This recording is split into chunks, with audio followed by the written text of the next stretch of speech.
Welcome to Synchronicity. I have one of my favorite people on today, Lacey Is. She is incredible. Go check her out. There are links to all of her stuff in the show notes, everywhere else you would want to find them on syncpodcast.com. We have a wonderful conversation. She's just like one of the coolest people I know, and she seems like she's doing really great, which I love to hear. I can't say enough how cool and awesome and just how wonderful it is to hear her voice. For those who know her, she's been on the show a few times. You know her vibe. She's amazing. We originally connected through Jessa. Just a great person. I think you're going to enjoy this conversation. I don't have to say too much more about it. Welcome to 2024. It's going to be a good year. We have a lot of fun stuff coming up. It's going to be really cool.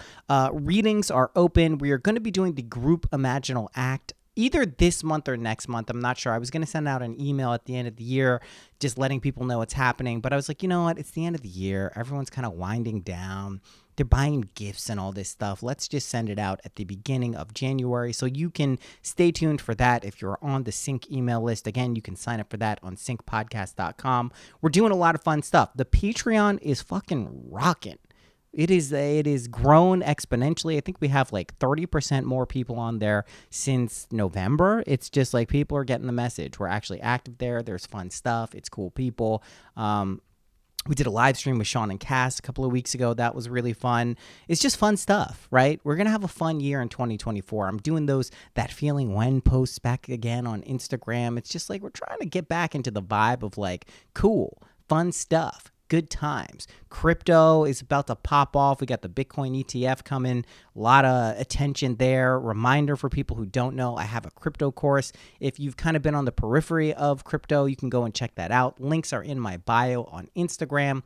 There's links to all that stuff. I posted on the Patreon. And if you just kind of want a lesser degree of support, you don't want to go through a whole course, I have a crypto tier on the Patreon as well where I share trades and just kind of thoughts about what's going on. It's a good time. So yeah. That's all I got to say. Welcome to 2024. It's going to be a good one. Without further ado, here is my good friend, Lacey Is.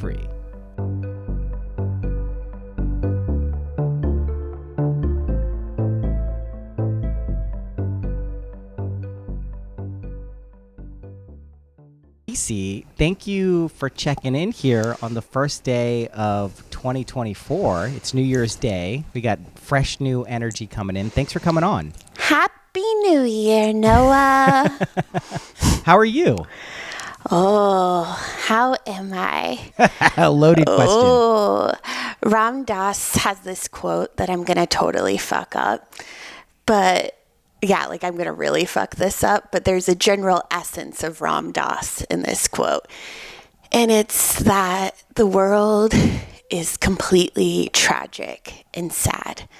Therefore, I am completely tragic and sad, as well as the world is full of so much fucking beauty and pleasure.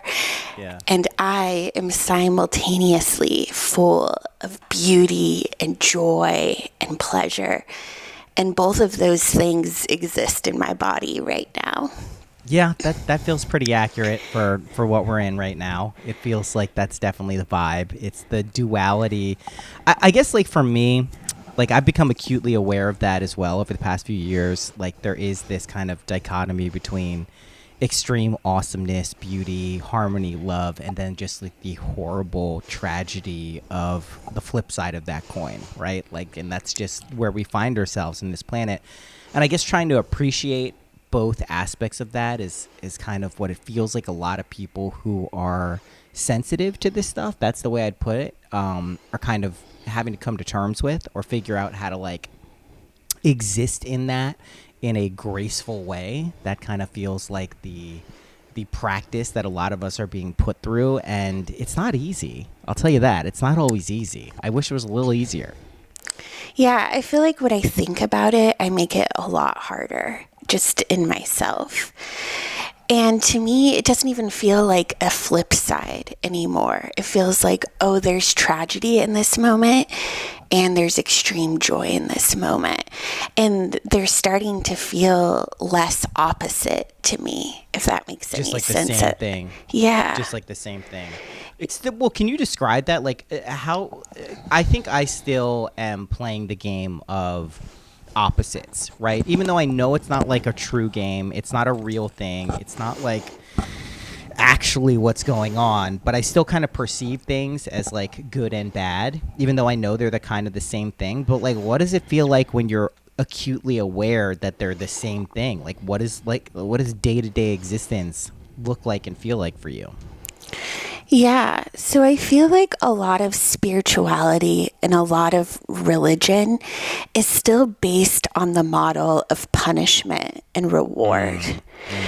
And that there's these hidden messages that if something tragic happens in your life, if there's any sort of suffering, that is bad. Or it means that maybe you're not in alignment, or maybe you're not in the highest frequency you could be. And if you changed your frequency, your external reality would change. And there's truth to that. But something that's really occurred to me in 2023 is that our suffering is not an escape room. Our suffering doesn't come along so that we can figure out a way to hack our frequency really fucking fast. And I think that's how, at least I'm speaking for me, and I think that's how I've spent the majority of my life, is like getting hit by a semi. Metaphorically. Yeah, I was gonna say, like, you didn't actually get hit by a truck, Lacey, but I mean, sometimes getting hit by a semi would actually be better. You did get hit by something though, didn't you? I got hit by a really big truck, and the jaws of life had to take me out of the car, but I was like a teenager then. And when that happened, there was so much blood in my eyes, I thought I went blind instantly. And I remember my guides came and sat behind me and by the side of me, and the whole car was crushed in around me, just so that there was just enough room for my body at the time. But something that sticks out for me in that moment of what one would call suffering if they were driving by in that moment is like instantly I saw my guides in that moment. Instantly the ambulance arrived, and I remember the EMTs, the men picking up my body and putting it on that board, like how they were speaking words of affirmation and words of kindness, just instantly, organically through their heart to mine. And it sounds so fucking corny, but like in one aspect you can see that as a moment of extreme suffering and drama, and the other aspect, it was a direct connection, such a fast, instant connection to my guides, an instant human connection. So in that moment there was horror and tragedy. Simultaneously, there was beauty and healing and connection. And I think all of that exists in every moment. That's just a dramatic example.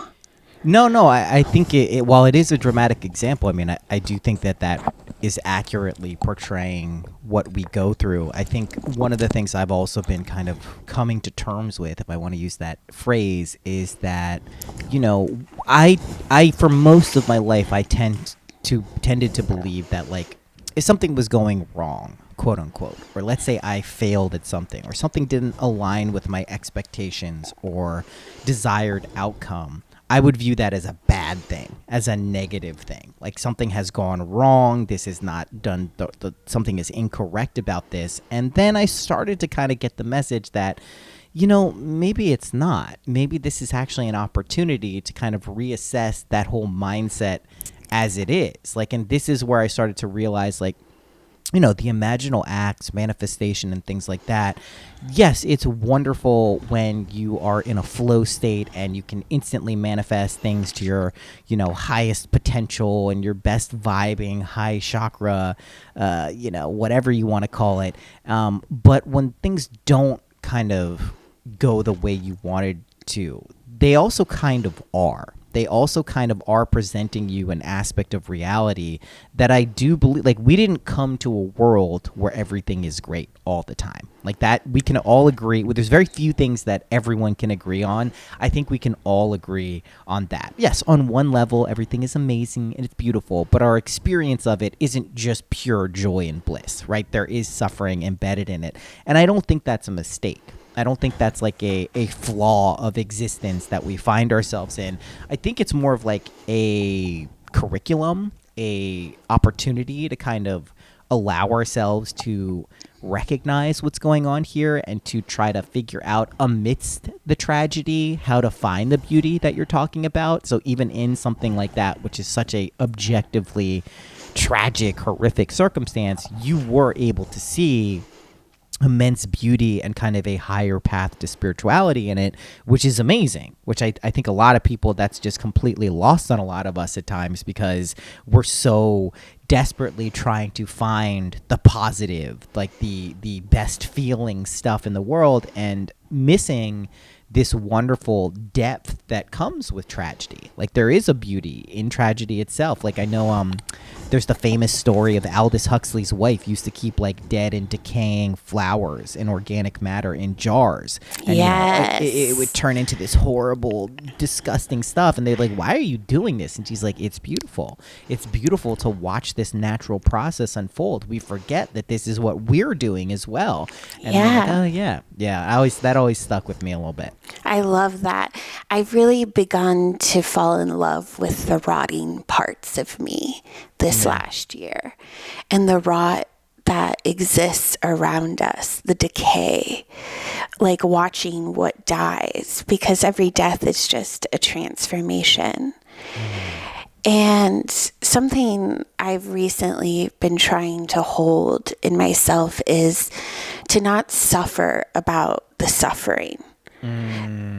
There's a difference between feeling our emotions and creating a story, creating a narrative about what we are feeling. Totally.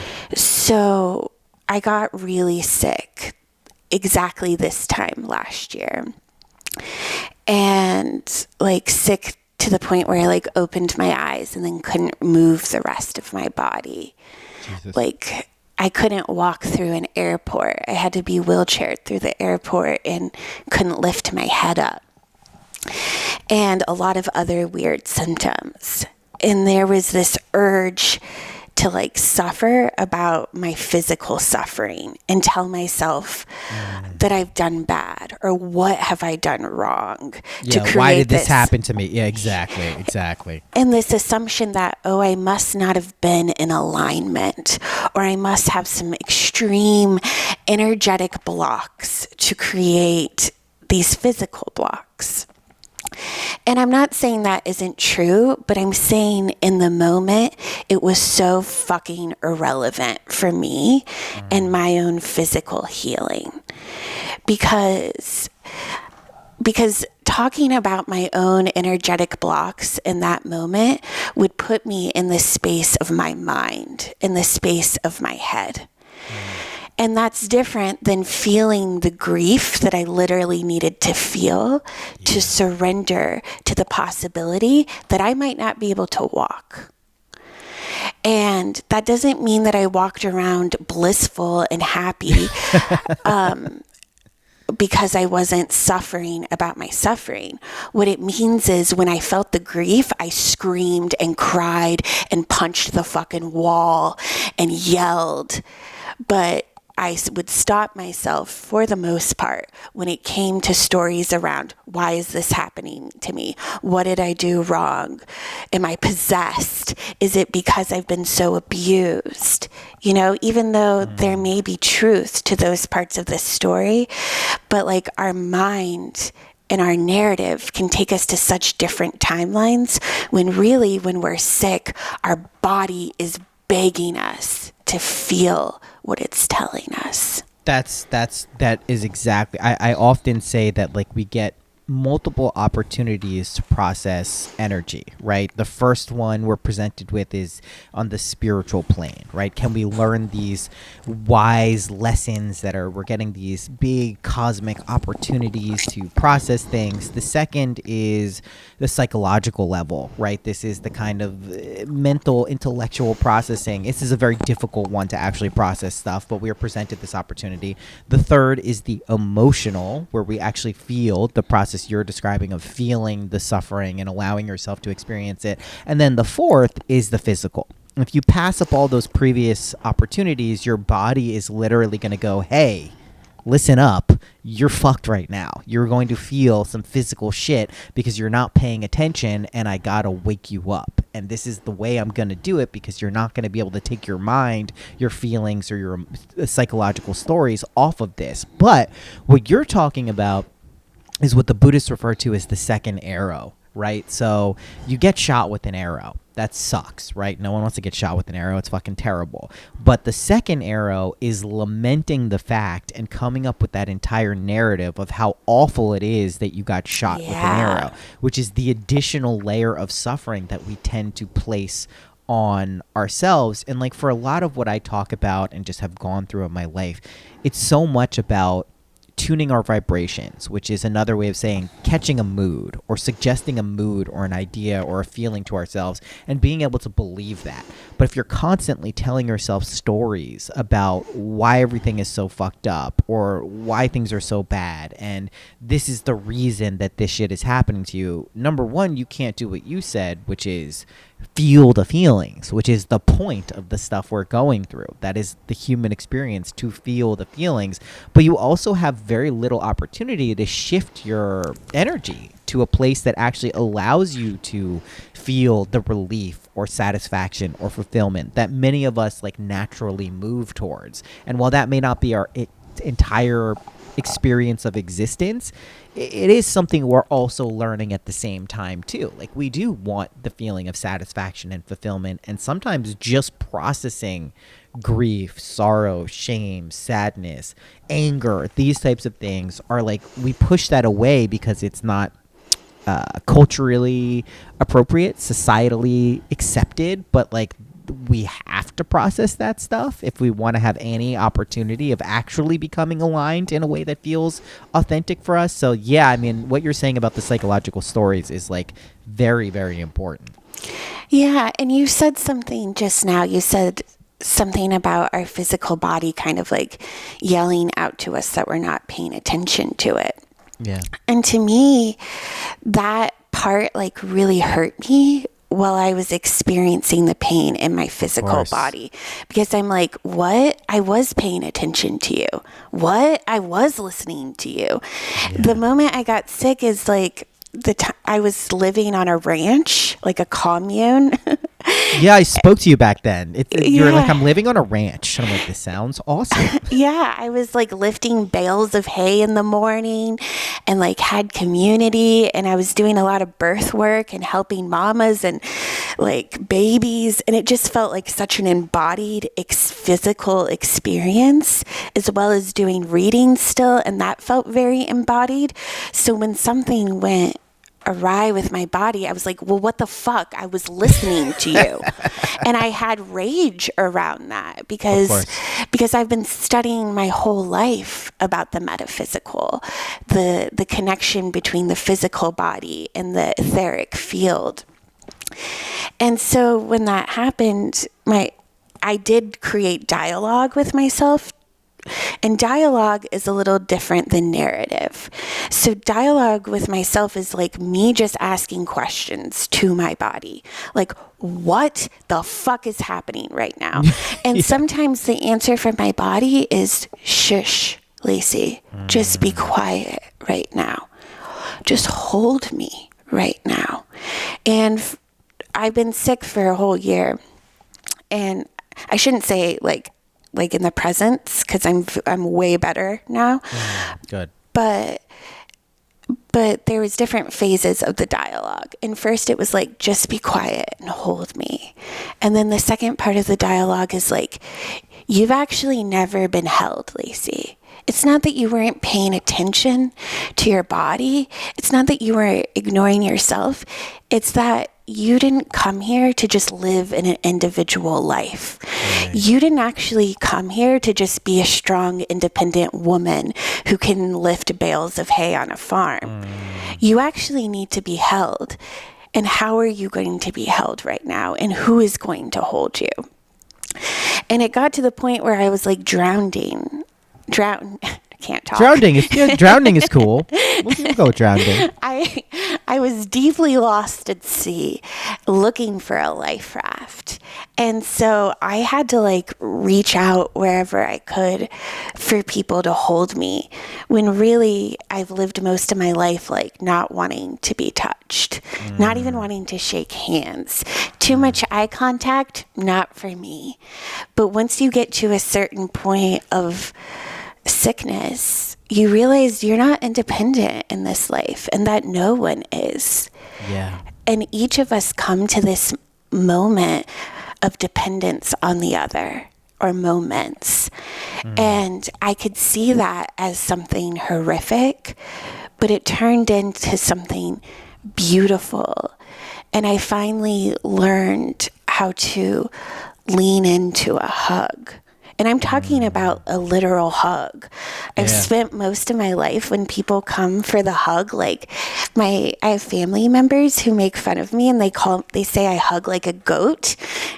And it's because I like kind of bend my head down and ram them, because it's hard to like look up and open my heart chakra and my throat chakra when someone's coming near me.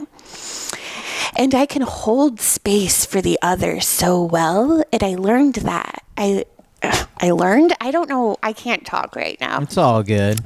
I developed the skill of holding space for the other in a life of physical abuse. But never did I learn how to be like rocked to sleep. And I think sometimes in our most tragic moments, it's to invoke attention from the other. And we see that as such a negative thing in our culture. Like, oh, this girl is being loud for attention. Or this person's talking about suicide for attention. Or this person got sick for attention. Well, attention is love. Attention is the highest form of currency that exists in our world. That's right. And we all need it. And if you've grown up without it, there's nothing fucking wrong with your being screaming out for attention. Whether it's if you're too loud at a party, or you accidentally overshare, or your body starts breaking down because it needs to be held. Yeah, no, that's incredibly important. Like, it's interesting, too, how a lot of us, I'll put myself in this category, who are pretty good at holding space for other people and allowing them to kind of process and go through what they go through, also sometimes have a difficult time accepting that from other people. It's almost like there's a direct correlation between your ability to kind of, not for everyone, of course, but for a lot of us, like, we can be a rock or a space or rock someone to sleep, but when it comes to ourselves, like, it is sometimes very difficult to actually allow that, because there's a vulnerability there. And right, if you've been abused in any capacity, or just have that relationship where you don't feel that you can trust, it's hard to kind of take that step and allow yourself to be vulnerable in a state where you could be rocked to sleep, as you put it. And it's just, it's interesting how our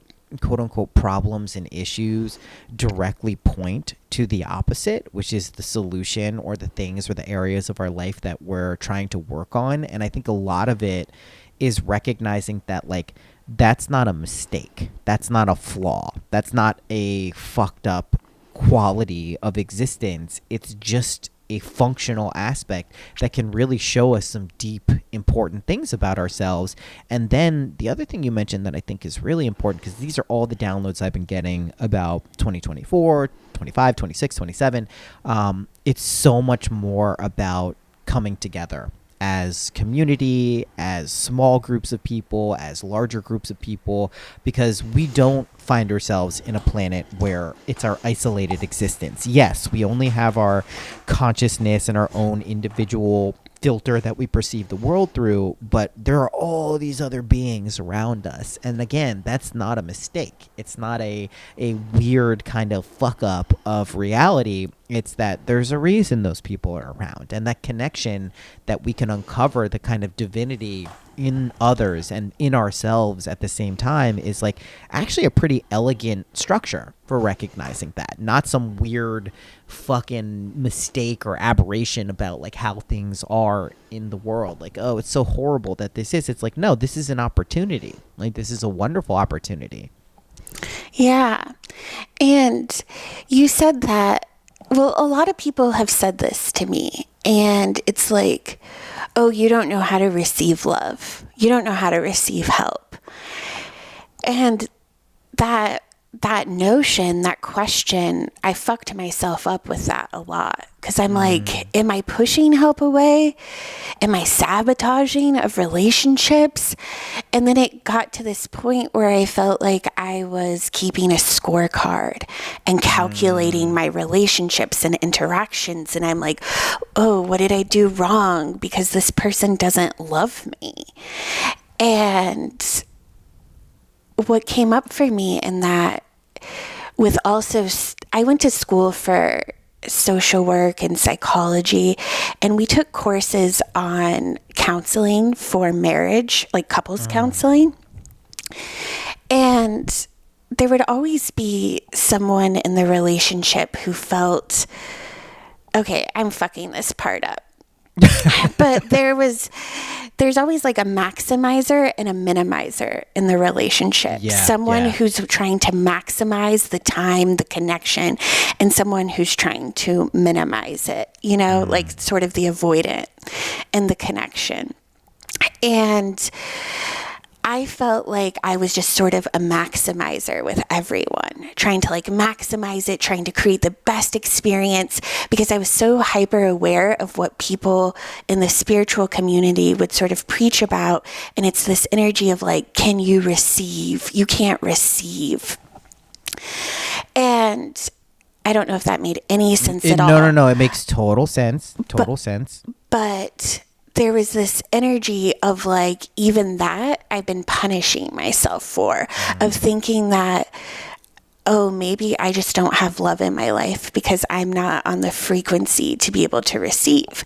And I'm not saying that isn't true, but the deeper question is, why am I on that frequency? Because it's not coming from a place of logical choice. I don't wake up and say, oh, I don't want to be with this person, or I'm pushing this person away who's trying to show up and nurture me. Because the majority of my life, there weren't people showing up to nurture me. And I think a lot of people live extremely lonely lives where they would say that they don't have anyone to show up and nurture them. Yeah. And when you grow up in like violence and extreme sexual abuse, we've all seen people who've grown up in those environments, and we see the pattern of that person ending up in toxic relationships romantically. Yeah. And all of us question, like, well, why is that person with the abuser? Why is that person with a narcissist who isn't loving them fully? Well, for me, I had never been in a situation to fully experience the frequency of love. Because I grew up with addicts and my extended family was also on that frequency, how could I imagine in my body and in my mind a reality of the frequency of love when I had never felt it before? That's right. And I didn't realize that I was giving love out, but had no clue what love felt like in my body until I got incredibly fucking sick. And when I got incredibly sick, I just had to reach out to whoever arm was closest. And I saw some people pull away. And there was a moment when people pulled away from me or looked at me like I was a tragedy or assumed I couldn't really be magic or a witch. One person in the spiritual community was like, wow, Lacey, this is really off-brand for you. What the fuck? But it felt true, there was truth to that I word, get it. So like I was pissed to hear that, but I was also like, oh, maybe I'm not fucking magic. And I had to grab these arms around me, and I realized my closest confidants, the people who were willing to pull me out of the water, were the people I shared art with. So, like, I have a podcast, Horrorpod, and people who've listened to that podcast for years just started donating medicine and herbs and like anything I needed to heal myself, because Jessa Reed put out like a call to action. Yeah. And I wouldn't be alive right now if Jessa didn't fucking throw me a life raft. Yeah. And gather troops to throw me life rafts. And because these people showed up for me, I had no other option than to start feeling the frequency of love in my body. Right.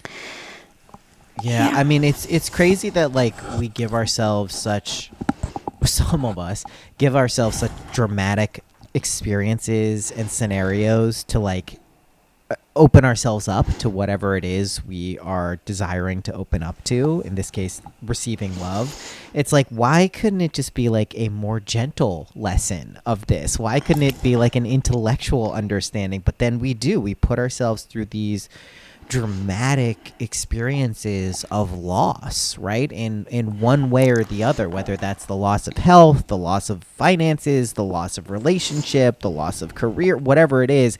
It's just a fundamental kind of cyclical pattern that so many of us just play at the extreme levels. But again, like I think when you try to fight that or resist that, that's when it doubles back and like punches in you in the face like twice as hard.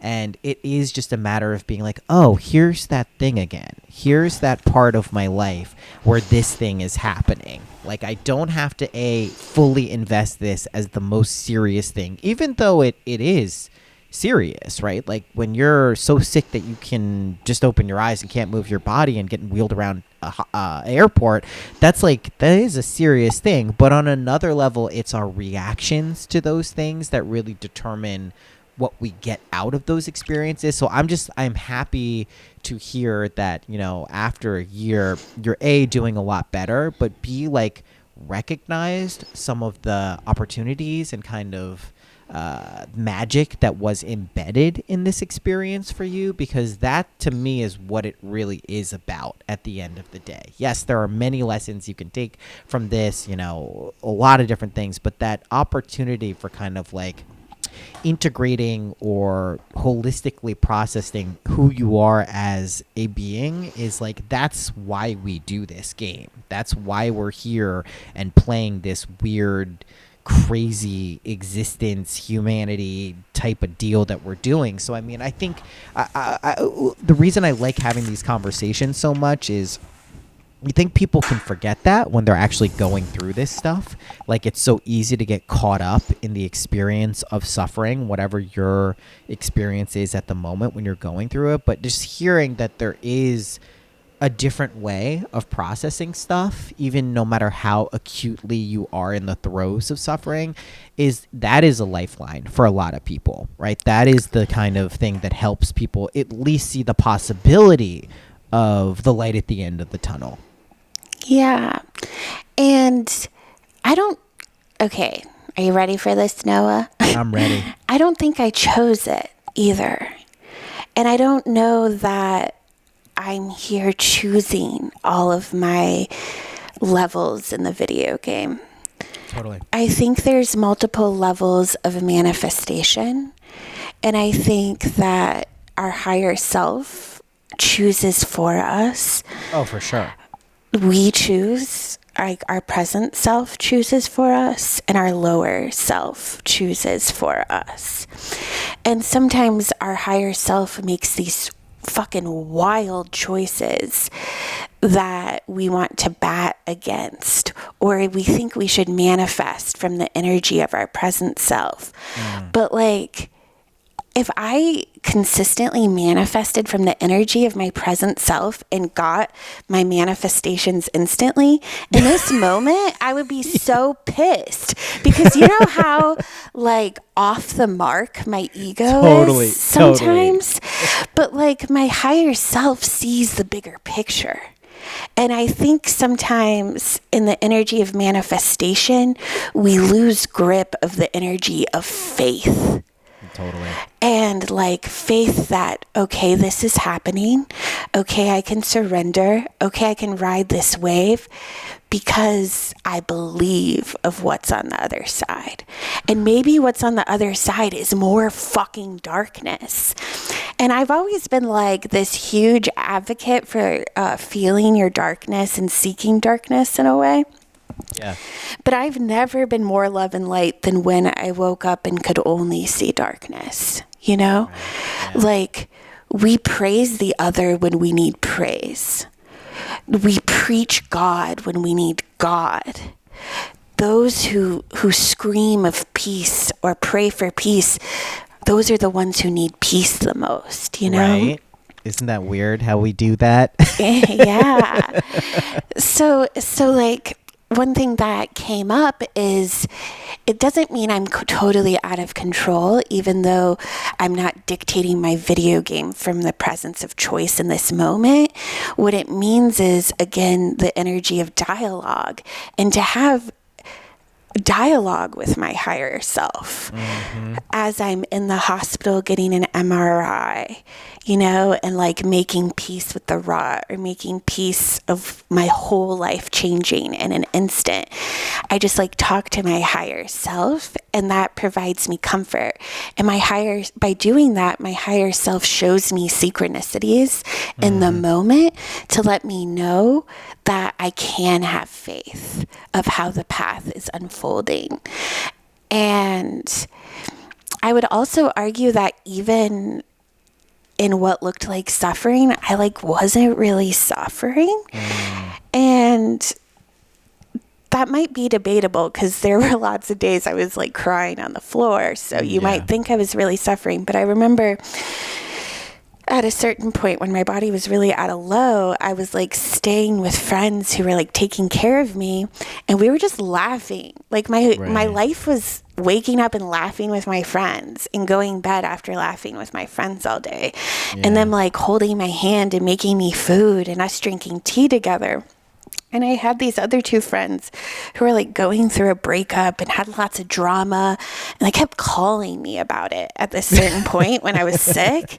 And I didn't have a lot of energy for them. But how they would start every call was like, we know you're really suffering right now, but this person said this and this person's doing this. And I was just like, no, guys, you're suffering right now.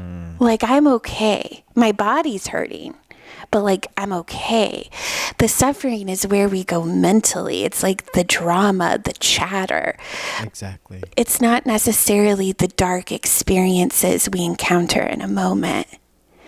No, it's almost specifically not. And that's kind of the trick of like living life, is that you realize like your thoughts are very transient. They come and go. I mean, if we could count the amount of thoughts we have in a day, it's in like the dozens of thousands, if not hundreds of thousands. It's just like insurmountable how many are coming at us, and we are not those, right? There is that, what you're referring to as the higher self, right? Like this aspect of our being, we know what it feels like, and when we're out of resonance with it, that's precisely when our life starts to feel more constricted and more contracted, and your blinders get on, and you can only focus on these limited bands of suffering or whatever it is going on in your life. And that just makes your world very small.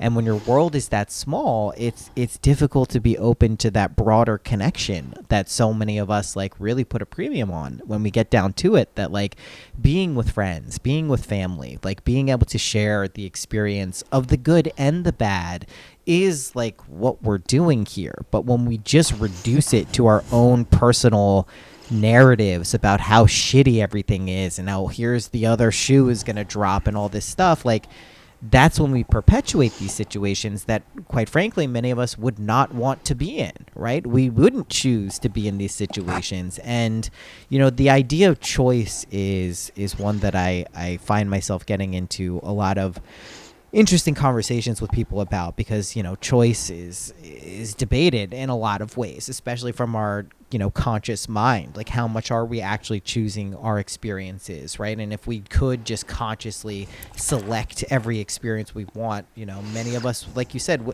we wouldn't want that. We think we would, but specifically, like, when it comes to, like, you know, outlining exactly what we want, we're terrible at it, right? Which is why I tend to tell people when it comes to any of the imaginal or manifestation stuff is, don't focus on the specifics. Focus on the feeling, right? The feeling that you're craving can be reliably trusted, right? That feeling of satisfaction or peace or equanimity or joy or fulfillment. You can trust those feelings, but does it need to be related to a specific person, to a place that you're living, to a car, to money, to whatever it is? No, it doesn't. You wouldn't care. As long as you have the feeling, it doesn't matter what that looks like at the end of the day. So it's important to kind of step away from being so attached to specific outcomes and then allowing these things to happen. And the other word you mentioned, which is one of my favorite words, and I think it's wildly misunderstood by many people,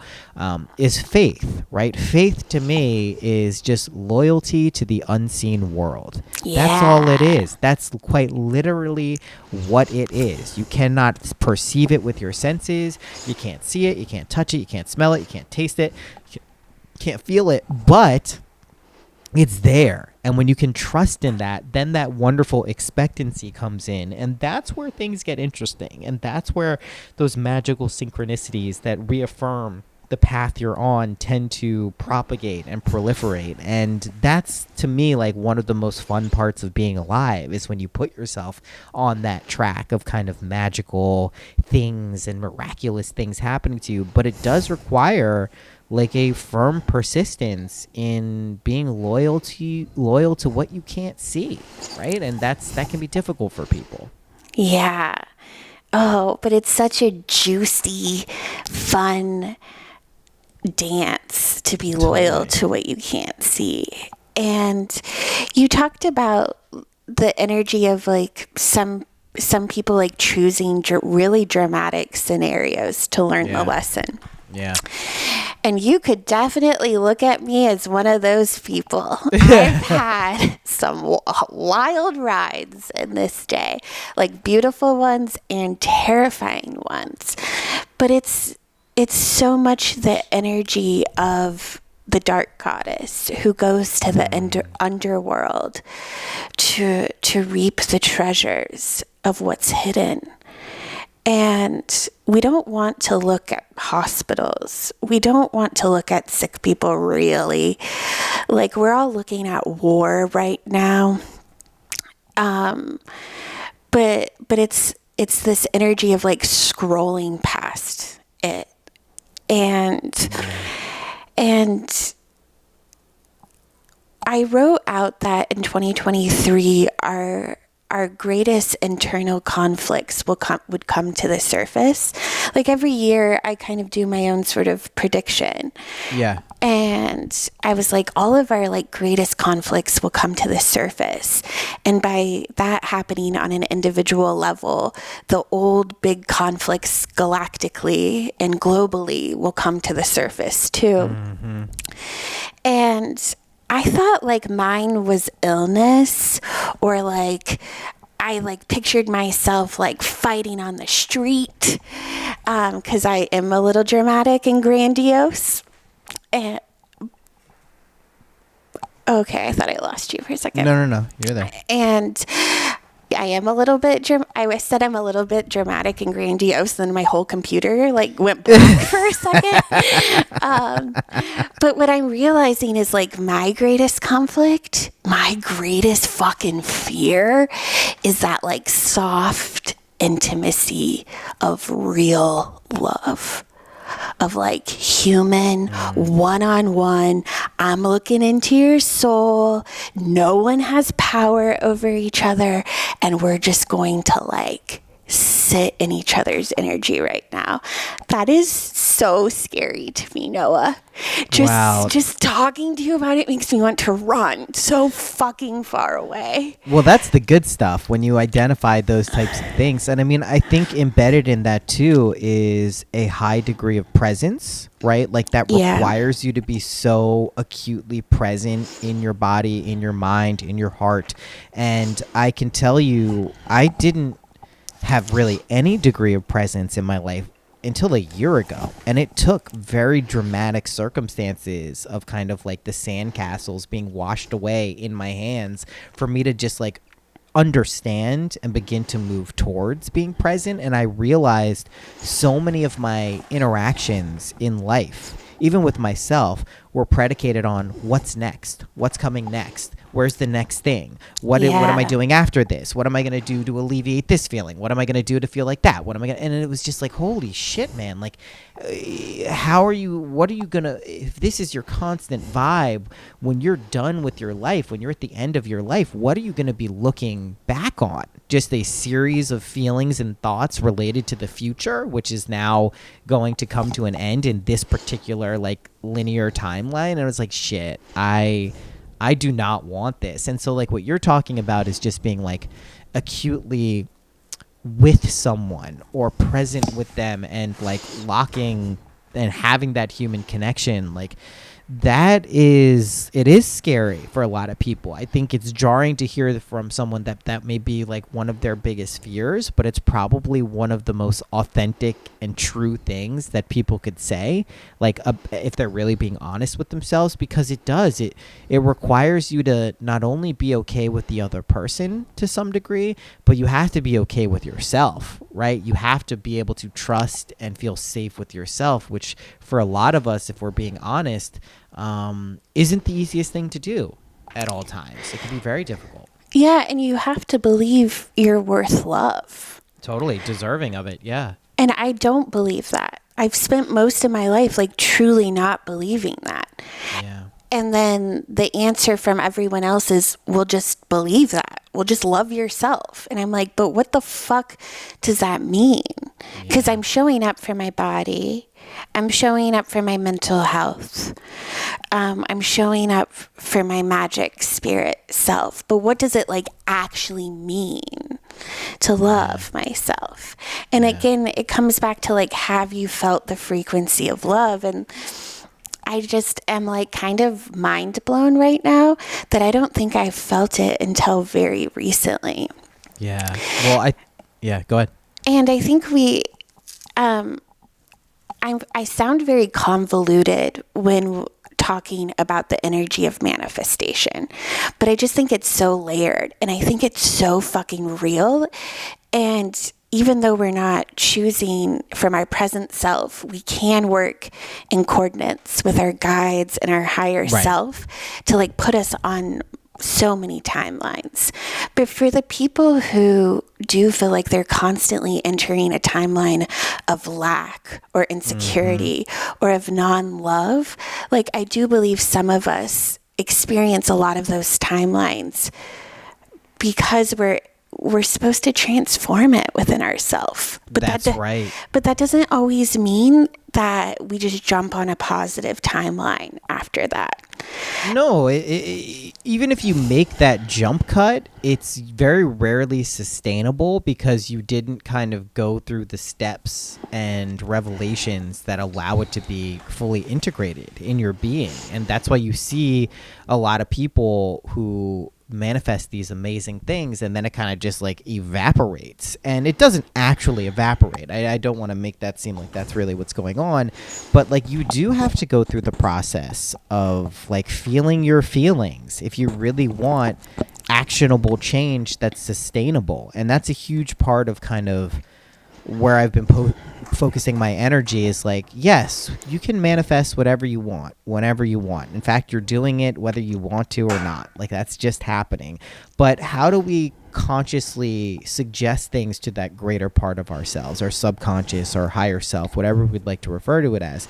How do we suggest things to ourselves that also allow us to experience it as like a true revelation, as a true kind of like piece of wisdom that we can consciously comprehend to the degree that we can? And that to me is like where the emerging game is coming from. It's interesting, like you mentioned a lot about 2023 and kind of, you know, how it was going to reveal these deeper things inside of ourselves, and that was absolutely my experience of it, and I think for a lot of other people. I'm curious, it's fitting on the first day of the year, what do you see 2024 kind of being about? I see it as integrating all of the tumultuousness we've experienced, and which is such a bullshit lame answer, but it's like, it's how deep can you hold your soul?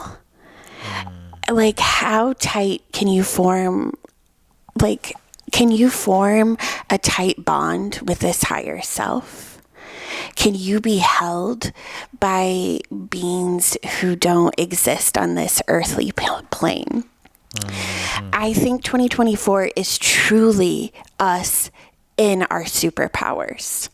Yes. And knowing that what we've considered being human is mythology. Like, all the fucking wackiness of the news and reality right now, there's tragedy in it, but then there's also like comedy and this beautiful side that I fucking love, because it's just showing you on such a deep level that you can't believe in the external institution more than you believe in yourself. Totally. And there's this energy of it's self-centered, it's wrong to believe you're a god. It's egotistical to believe you're a god. It's blasphemous, yeah. I see 2024 as us truly deciding if you're a fucking god or not. Do you move through reality as a video game to collect magic, to collect gems, whether it's the video game where the level where you're suffering or the level where you're in fucking paradise? Because we're going to all experience multiple levels. But the question is, are you a god in that level? Are you picking up the gems in that level, even if you lose that level and have to start over? So I think 2024 is really like, are you magic or not?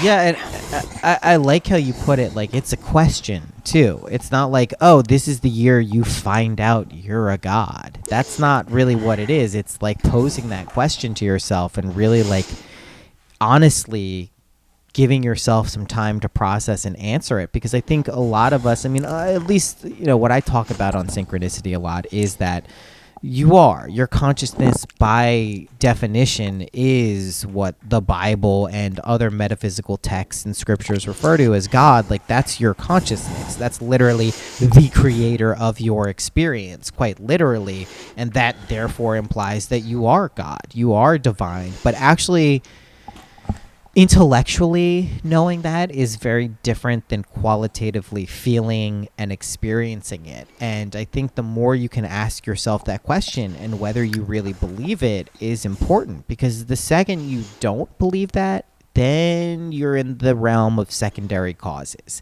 Then you're in the realm of, oh, something else has control over my existence and my life. It's not me, it's this. It's not me, it's that person. It's not me, it's the economy, whatever it is. And that's just a very ultimately unsatisfying and unfulfilling game to play, because it's not true.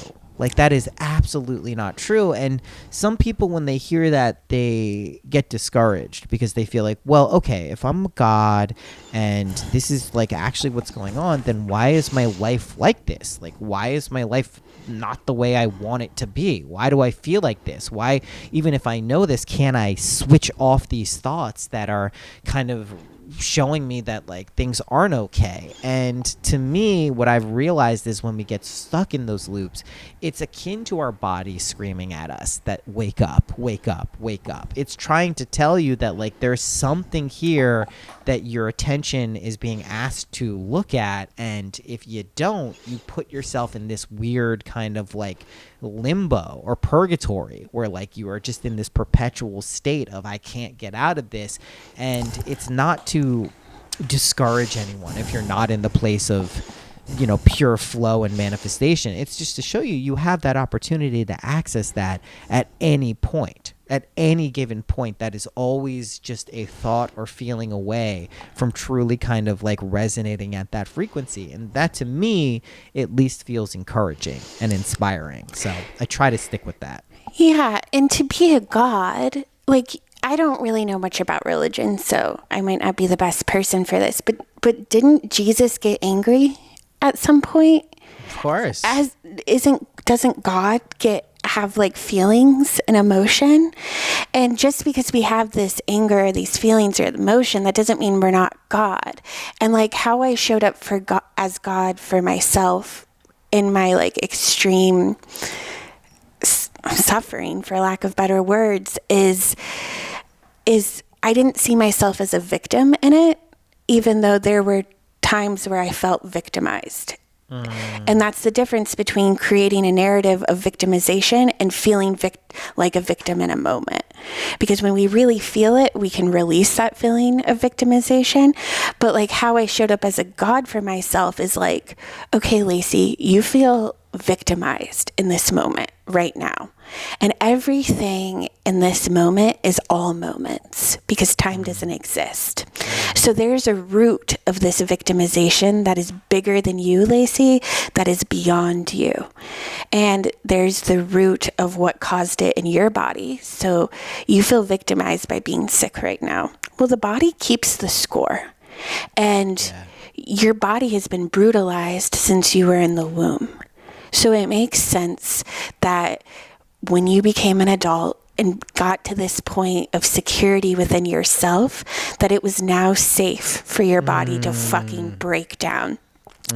So how I showed up as God for myself was I was being the God for that little girl who had been brutally raped, because she has been surviving. She's been told her whole life it's not okay to be a victim and you have to be a survivor. So part of me being a survivor was just like running on a treadmill and not looking back and hacking my reality and learning to jump timelines, learning to manifest, becoming a yoga teacher, becoming a birth doula, working with a midwife. It's like hacking birth, hacking death. But simultaneously, I'm running and running and running and never being taught how to go back and truly hold that baby.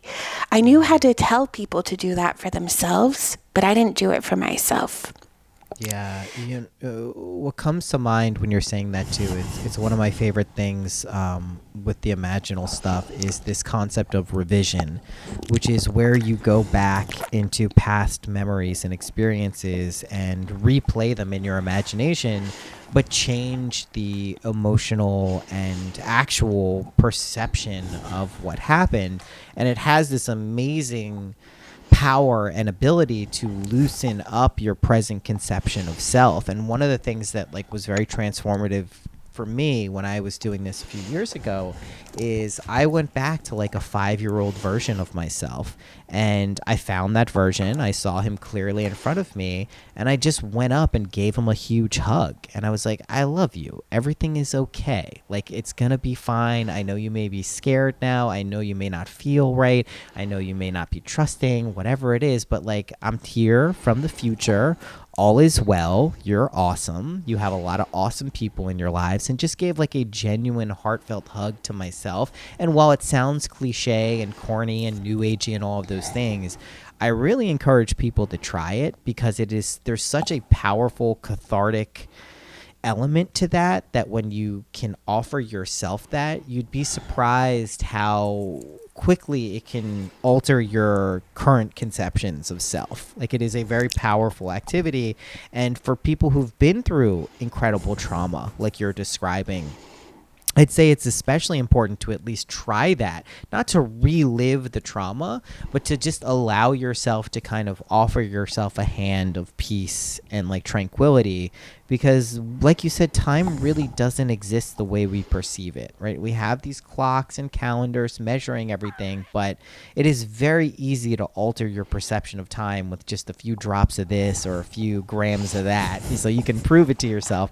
But also, like, we just know from like the quantum realm and all of the modern scientific findings that time is relative. It is not this fixed thing that just marches on in perpetuity towards the destination. It is a very wonky, weird kind of dimension that we don't fully understand. And so when we go in our imaginations, when we go in our consciousness and our awareness and start altering aspects of things that have happened to us in our past or our future, it really does affect us in the present moment. And it can be a very simple but powerful thing that we can play around with.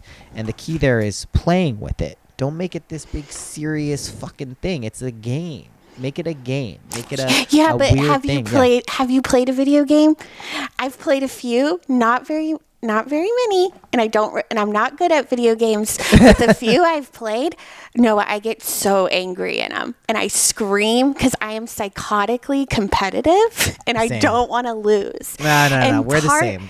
And part of like being in that video game is like, yeah, you take it seriously when you're in that level, and totally. Keep going. But like simultaneously, I don't think I've laughed as much as like I laughed when I was with my friends in this experience.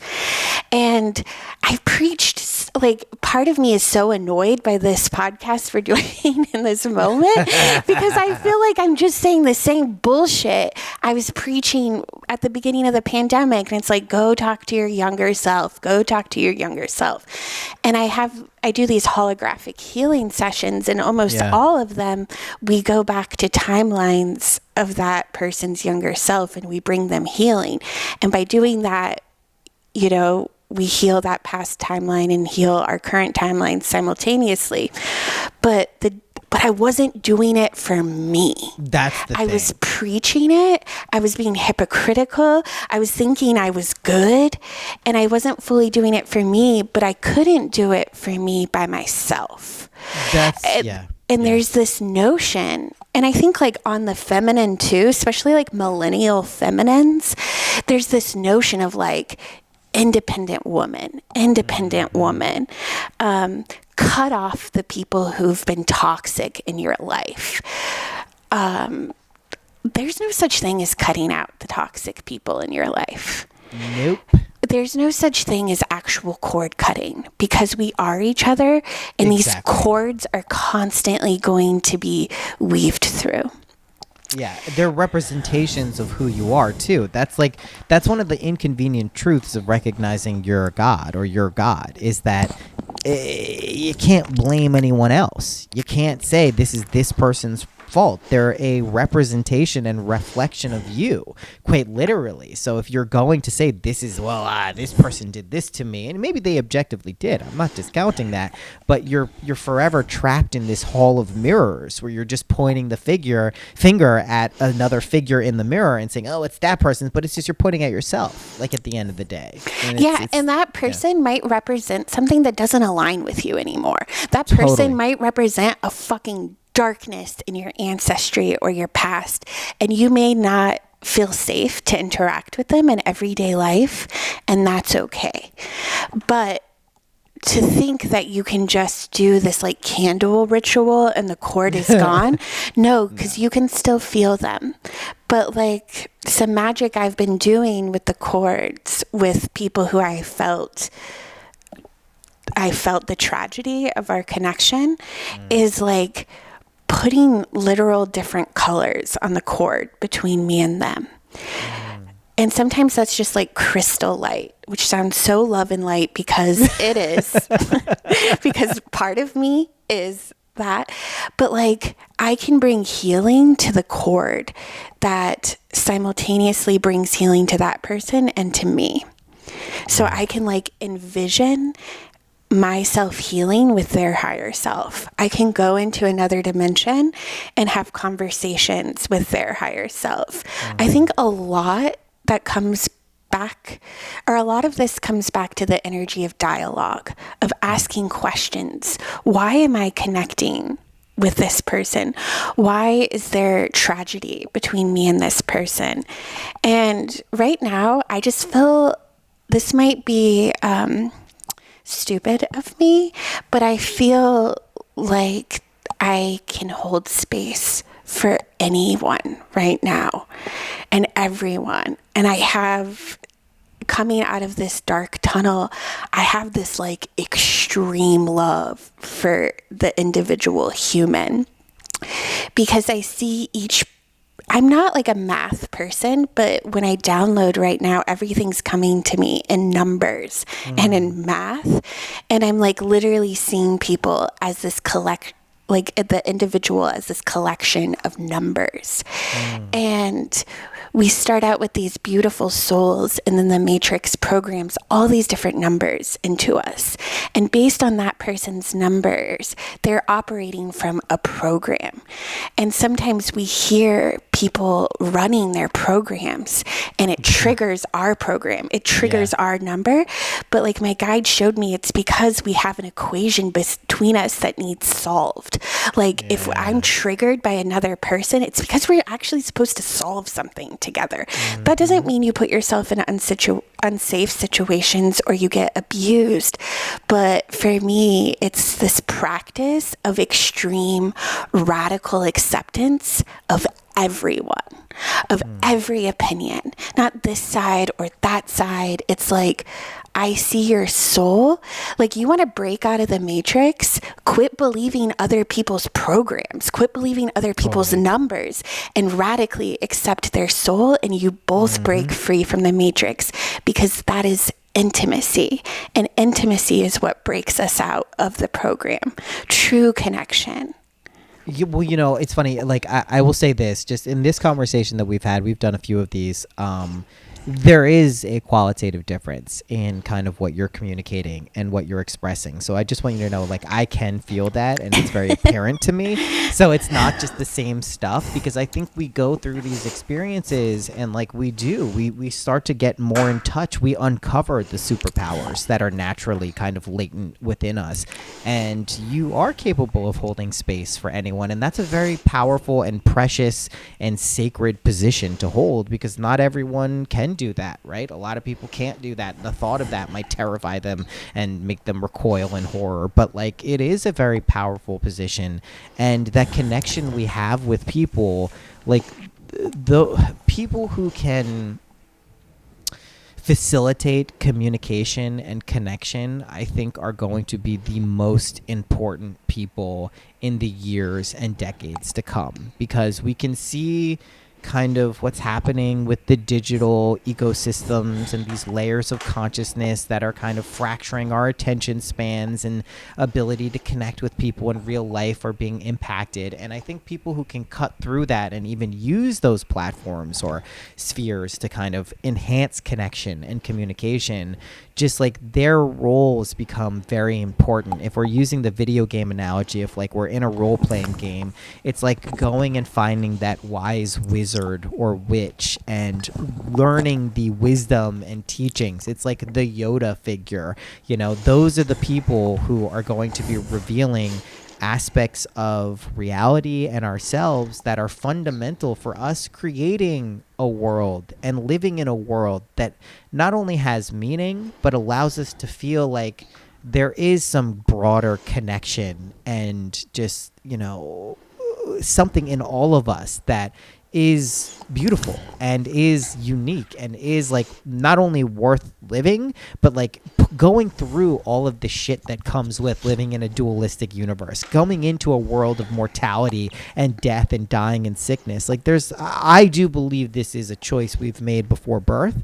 And I think that's a very important choice, and it's primarily and fundamentally based on love. It is a deep unconditional love we have for ourselves in this experience, and it may not always feel like that when the shit's hitting the fan in this reality, but it doesn't discount that is something that it's based on. And I think a lot of our paths are just kind of uncovering that and being able to experience that in our waking lives, kind of waking up in this dreamlike existence and being aware that, like, you know, we're here to connect, we're here to love, we're here to experience the kind of beauty and horror of the world and be able to do that with grace, as gracefully as possible. That feels like the game that we've implanted ourselves in. Yeah. And I think 2024 is about us knowing that you are the wizard, you are the witch, Right. and those around you are the wizard and witch, or they're NPCs. But we, like, when I get scared, because I'm speaking confidently right now, but I think the most dangerous energy we could be in 2024 is the energy of fear, because that will put us on some fucking rocky timelines. Yeah. Also, the energy of confusion. We don't want to be confused. That's like when we're the most vulnerable to predators, is the energy of confusion. Absolutely. Yeah. But like, just when I get scared, my guides are like, Lacey, be silent right now and observe the other and ask questions to the other, because every moment is the teacher. Every passerby is the teacher, as corny as that sounds. And so I hit a place in being sick where I was like, I'm so done with this now. Okay, I'm done. Right. I'm We all hit those really points. fucking done. Yep. And I called Jessa and I was just like, I'm done with this. Like, you don't understand, Jessa. You have love. You have romantic love. You don't get it. And she's like, well, you could have romantic love. And I was like, fuck you. I'm never going to have romantic love. And like, really, I'm just telling Jessa to like go fuck herself, because she's saying I could have love one day. How dare you, you bitch. But like, I really believed I couldn't, because I don't know that frequency. And not that I haven't been in relationship or fucked people. I know that frequency. But like the frequency of like truly being loved by someone, the scariest thing to me. And I'm very scared of other humans. Like, I'm talking a big game right now, but like my default is fear. And I have to go to that place of like silently observing the other and asking questions. Because when you ask authentic questions of the other, the masks come off. The onion layers just start to like fall forward and you see someone's soul. And when you see someone's soul, all the other bullshit makes sense. Murder, rape, the most horrific things. Yeah. Now, I'm not saying like rape makes sense, but I'm saying I could make sense of my past experiences with the predators in those timelines by going to their higher selves and asking them deeper questions about their pain, about their trauma. And does that make it okay? No, but it creates more of a resonance with that cord, because I'm still connected to the rapist. Right. So when Jessa was telling me, like, yes, you can have romantic love, I was just like, this bitch thinks you can manifest everything. And she actually might be right. And then so I just went around the house listening to Bashar. Yeah, I've been listening to a lot of Bashar too. That's so funny. And Ram Dass. Dass and Bashar are like the only people I could listen to. When I'd go into the hospital, I spent a lot of time in the hospital this last year. I would just blare Ram Dass. And my guides were like, you're becoming more psychic right now. And I'm like, more psychic? Who needs to be more psychic Yeah, in it's a like, time I'm like psychic this? enough. Like, fuck off. Like, we're all a psychic. Like, I don't need to brush up on my skills. But so I just started like telepathically communicating to the doctors and like cultivating who I was going to build connection with each time I walked into the hospital, and doing sort of ritual in the rooms, and realizing I get called to places, or at least this is the bullshit story I'm telling myself, and it might not be real, but I get called to certain places to be a sort of vacuum of the darkness and process it in my body. And my numerology really backs this up as a 7. And my human design as the projector who's supposed to learn the other backs this up too. And it's about really not judging other people's experiences as if they're choosing the darkness, but knowing that some people just chose a different level and a different role in the video game. But I think we get frustrated with those who are in pain. But some people came to this existence to be channelers of the grief that others don't know how to feel yet.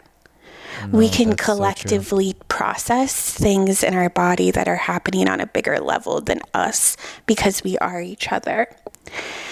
And when Jessa said I could have romantic love, like, I wanted to fight back and argue, but then there was a part of me that was like, okay, I'll get on that timeline. Fuck you, bitch. I'll get on it. Yeah. So I went around the house being like, why isn't there just like a man who wants to be with a sick person who listened to HorrorPod and just like knows about me, so I don't have to like explain myself, because HorrorPod's just kind of like my personal diary of how fucked up I am. Yep, I get it. I do one of those too. And I just was like, I just want to be pulled away to like another timeline with someone who like already knows my soul, who we don't have to like get to know each other. And I'm not joking. Like the next day I opened my readings again, and I'm kind of a closed off person, and I have a lot of boundaries with readings and stuff. Sure. Just because I feel a lot. Like I don't know how to have very consistent connections with a lot of people. Yeah. On the physical plane, at least. Sure. And sometimes I feel like I'm a horrific friend because I'm like bad at like responding to DMs and texts and stuff. I get it. But I did a reading that night, and it was just like with this man, and I couldn't read him. And whenever I can't read someone, it's very rare, but it's like almost like my higher self is putting up like a spiritual boundary of like, you don't actually get to go in this person's body, but you're supposed to dance together right now. And he was just like, you really deserve love, and we're supposed to be friends right now.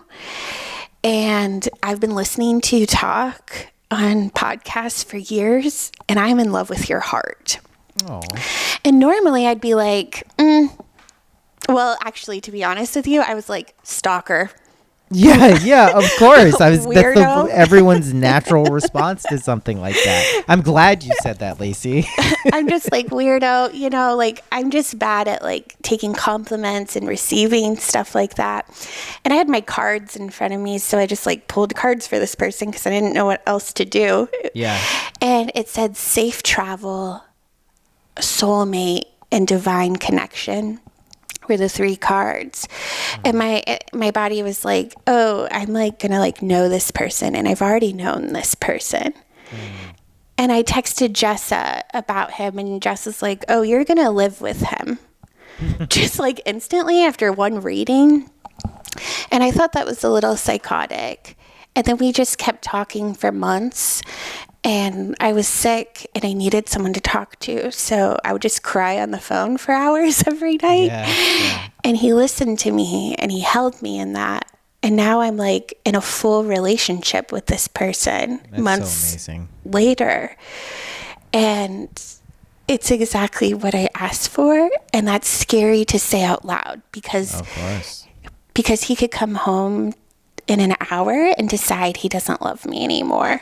Oh, Lacey. It's just the truth. It's just the truth. Or there could be some other weird tragedy that strikes. And when you come from a place of tragedy, happiness is scary, Noah. Of course. No, love is so scary. But it's the energy of presence, like you said, right? Like we could decide tomorrow we don't like each other. We could decide we're not actually compatible. Some sort of weird tragedy could hit the earth for all of us, and we all separate and leave this plane. And when you start to feel love, it's hard not to feel grief simultaneously. Totally. When you start to feel happiness, or you get your spell comes true, it's hard not to think of like, but all these things could go wrong. Yeah. But all I can keep telling myself, all my guides can keep telling me now is like, yep, you might choose not to love each other in 10 minutes, but right now, you do. Exactly. Right? Exactly. Right now, for the first time, and not just because of this man, but because of my friends, because of podcasting, I can feel love in my body. It's not just something that I'm like trying to pour out of me. Because it turns out when you just pour love out of yourself, it makes you sick. Yeah, no shit. If you didn't know, Noah. I didn't know. Yeah, I know. And there's this energy of like, you can't hold on to water. If you hold on to water or try to store it, it gets stagnant, right? It becomes diseased. That's right. Water that we hold on to in our body becomes stagnation, becomes disease. And I want to grip onto everything so bad. I like want security so bad. Even in the energy of the apocalypse, there's this like 2019 happened and I was getting these downloads like, we need land, we need to prep, we need to get to the animals and have food storage. And then my partner reminded me the other night, he's like, he's always been seeking the mystic, the mystic himself. And he did that first in like this Christian cult. And I know nothing about Christianity, so he like tells me sometimes. And he's like, you know, in the Bible, it talks about like when you store food, the maggots will be attracted to it. Like this energy of like trying to store and hold on to things can make them diseased. And when we store food that way, it's like we don't have faith of what's coming next, or faith in our own abilities, or faith in the higher self or the higher being. And so 2024 is like, where is our faith? Where do we feel it in our body? Well, I'm so happy for you that you have this relationship. And yes, one of the things that can make a relationship beautiful but also scary is, it could end. Feelings could change. There could be tragedy. But I don't think we should ever expect that, especially when we have something pure and beautiful going on in our lives. And the idea of the other shoe dropping or something like that, yes, be aware of it, but it's not something that should like be expected in any way. And I think you clearly are someone who is capable of giving and providing love. I'm very happy on like a very deep level that you're now beginning to be able to receive that as well, because you absolutely do deserve it. I know a lot of people who have listened to you over the years or have listened to you on my podcast. Like, you connect with people in such a deep way because you are an authentic person. Like, you are communicating what you're going through for better or worse, and that's something that's so desperately needed these days, because a lot of what we see or hear or just tune into online or wherever is like their personas, their personalities. Like, I always look at like the meditation teachers or the spiritual people on the end. I'm like, where's the video of you getting in like a savage fight with your significant other? Like, where's you with like the family drama, or you just like totally losing your cool at the bank or the DMV? Like, Like, that's the shit I want to see. I don't want to see this unachievable avatar of someone who never is just always this perfect person. Like, that just doesn't ring true to me, because it's not my experience, and I know that, like, it's not achievable for people in this life. So let's not present it as such. Of course, share wisdom, share tools, share things that help people, but, like, don't put up this persona of the one who can do no wrong, because it's just not something that really helps people at the end of the day, and it can actually make them feel worse in a weird way, regardless of what your intentions are. But yeah, Lacey, I mean, I can feel intuitively the changes that you've gone through, and I'm really happy, and it feels really good kind of where you are. And I hope, in the future, if you're ever going through anything, you always can reach out to me. I'm happy to be there and listen, and I think we have both reached out to Jessa over the past year plenty of times.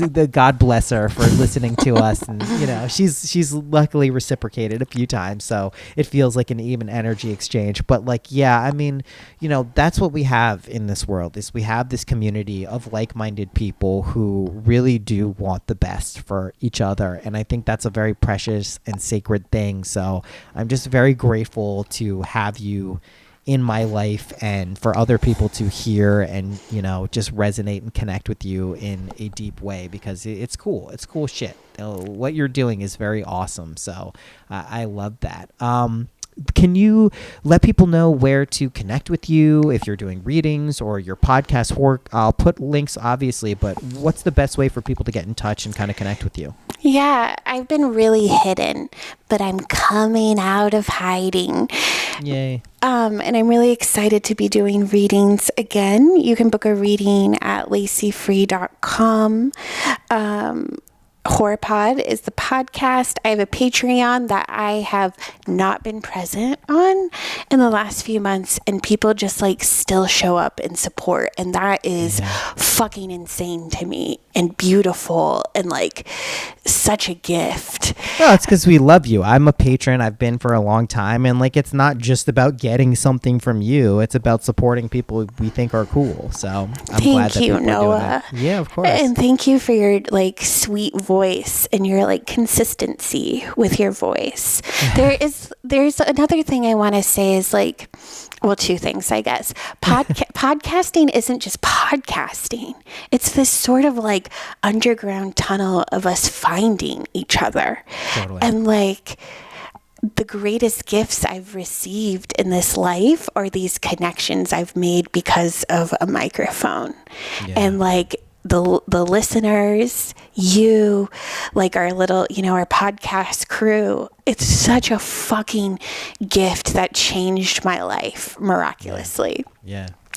The other thing I want to say is going back to that energy of I manifested having this partner. I did a literal spell about it and was talking to my friends about it. But then when the spell came true, I said, oh, he must be bad. It must be bad. He must be a stalker. This is weird. I literally said, I don't know if men listen to my podcast that often. I know a few married men who get readings from me, and they've also brought healing to me, because they get readings from me and just tell me how much they love their wives or their partners, and talk about how they want to improve themselves for them. And hearing that side of the masculine has been life-changing. But when my spell came true, there was this energy of I'm bad. This old programming of I'm bad, I deserve bad, men are bad. And I was telling it to Jessa, and she was like, bitch, isn't this exactly what you asked for? Yeah. And then it made me reflect that so often we do spells or manifestation or rituals, and they come true, and we subconsciously push them away because we don't believe we deserve for our spell to come true. That's right. So That's right. Yeah, so I just feel full of love for you, the people who listen to us, and 2024 is about each of us being the fucking witch. Yeah, I love it. I have a really good feeling about 2024, and just like a lot of us doing some cool stuff together is kind of what it feels like to me. So let's keep the vibe going, stay in touch, and let's have a really fun time. I think it's in the cards. So great connecting with you, Lacey. You're the best. It's wonderful to hear your voice. Big love to you, Noah. Yay! Yay.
Hope you enjoyed that episode. Go check out Lacey, her website, Lacey Free. There's tons of places to go and get readings from her. She's just a lovely person, as you can tell. Just really super cool. She's just one of the nicest people I know. It's always great connecting with her. A reminder, readings are open if you would like to go get one. I have a variety of those open. You can check them out. There are different price tiers for people. The MDMA stuff is kicking off. We got our first people signing up for those. That's cool. We're going to be rocking out with those in 2024. A lot of fun stuff going on. Live event shooting for February. I like the way I said that.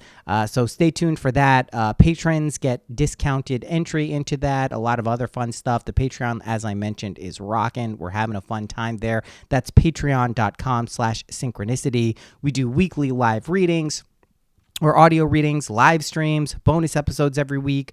A lot of fun stuff, crypto stuff, cool times for all. So go check that out. Until